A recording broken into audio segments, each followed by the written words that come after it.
Hi, I'm Laura Bryan. I'm the owner of Lamprey Media. I'm here to give you my 5 tips for starting a new service business. Tip 1, automate your time tracking and invoicing. So when I first started my business, I found it very difficult to do invoicing. It took me hours. That and all my time tracking, I was just writing it down on paper, or I feel like I didn't have a central place to even keep all those notes stored. So it took me a couple hours just to find all the places that I wrote down my time, and then from there I would manually create an invoice, and it just took me forever.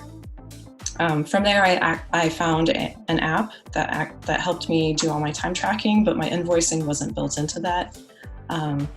So I still was kind of manually moving my hours from the time tracker to my invoicing. And then, so a friend of mine told me about an app called Harvest, which has both time tracking and invoicing all put together. I found it to be a much easier interface than all the other time tracking apps. It worked best for me. Super easy to stop and start in my time. And then with one push of the button, I can have all my invoices made and sent off to my clients. Tip number 2, set up a staging site. Setting up a staging site is the best way to test any updates that you are applying to your WordPress site. It's also a really great way to put in new content, make sure that it's going to look great before you publish it to your live site. If for some reason you have a host that doesn't provide staging, you can also set up your staging site on your local computer using, there's a couple different pieces of software out there that lets you set up a local server. Tip 3, block your time. This is something that actually took me a long time, and I'm still kind of tweaking it a little for my own business, but I found that there's certain times of the day that I'm more efficient with different tasks.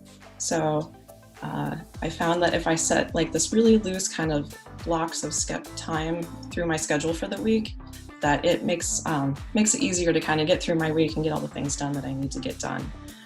For instance, I actually am more productive in the afternoons, so I block out time in the afternoons to do any coding or design work for my clients. I've also discovered that I do best putting my meetings in the morning. If I do my meetings in the afternoon, I feel like it just totally distracts me for the rest of the day and I can't get anything done. So I usually block out my mornings for meetings, and usually only let my clients schedule meetings in the morning. And the last thing I do is I have a day, and it's usually Monday, where I focus on my business. So it's like the day that I do all my invoicing, or do those little things that you have to do to keep your business running and are not billable to your clients. Tip number 4, create an intake questionnaire. This is something I actually did with my first client, but I think I only had like 10 questions on the questionnaire, and I quickly learned that 10 questions was not enough to get all the information that I needed to create the best website for my client. We had a lot of back and forth, and so with every client, I actually expand the amount of questions I put on there, and they're very detailed.